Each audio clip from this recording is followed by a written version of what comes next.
दिलीप मानेंना भाजपमध्ये घेण्यासाठी तुमच्याकडे काही विचारणा झाली का पक्षासमितीकडे?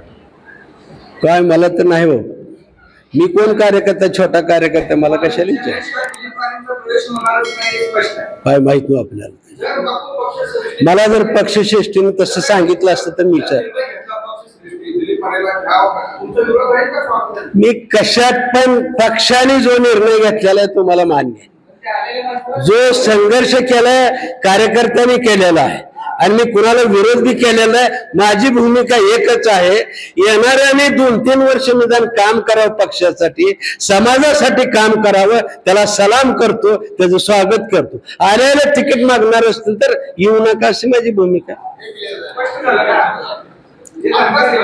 हा काय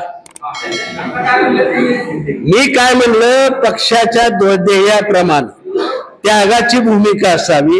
आल्या लगेच तिकीटावर माझं काय विचारू नका. आल्यावर 1-2-4 वर्ष काम करा, चांगलं काम झालं पक्ष तुम्हाला डोक्यावर 100% घेणार आहे. कोणालाही पक्षात यायला माझा विरोध नाही, पण त्यांनी पक्षात आलं तर जवळपास 1-3 वर्ष त्यांनी काम करावं पक्षाचा, त्याग निष्ठा दाखवावी पक्षावर, आणि त्यानंतर त्यांना पक्षात घ्यावं असं त्यांचं म्हणणं आहे. एकूणच त्यांचा रोग जो बोलण्याचा सगळं आपल्याकडे दिसतोय. काय म्हणणं? महाराष्ट्राच्या बीजेपीच्या अध्यक्षाने आणि मुख्यमंत्र्यांनी त्यांना जर हे अधिकार दिले असतील तर अतिशय चांगली गोष्ट आहे. मग प्रत्येक महाराष्ट्रामध्ये हा विषय लागू शकतो, फक्त एका मतदारसंघासाठी नको. प्रदेशाध्यक्ष आणि असा त्यांनी फतवाच काढायला पाहिजे. बीजेपीचे प्रदेशाध्यक्ष असू दे किंवा मुख्यमंत्री असू दे किंवा पालकमंत्र्याचं जे महाराष्ट्रामध्ये आपल्या सोलापूर जिल्ह्यामध्ये चालू आहे, त्यांनी सांगितलं पाहिजे की अशा पद्धतीने आपल्याला घ्यायचंच नाहीये.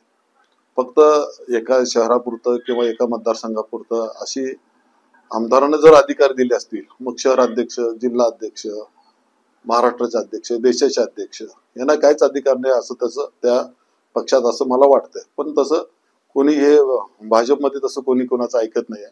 प्रत्येकाने कुठल्या कुठल्या पक्षात जावं, कुठं जावं, इलेक्शनच्या पूर्वी 2-4 दिवस आधी कोण काय करतंय, तिकिटाचं कशा पद्धतीने होतं ह्याचे मला सगळं भान आहे मला. आणि असं काय मी त्यांचं वैयक्तिक ते मत असेल, पण त्यांच्या मताला मी प्रतिक्रिया देणं बरोबर नाही. कुणाला माझ्यावर डायरेक्ट माझं नाव घेऊन बोलले असते तर मी त्यांना उत्तर दिलं असतं. पण हा अधिकार प्रदेशाध्यक्षाचा अधिकार तर स्वतः वापरत असते तर काही अडचण नाही.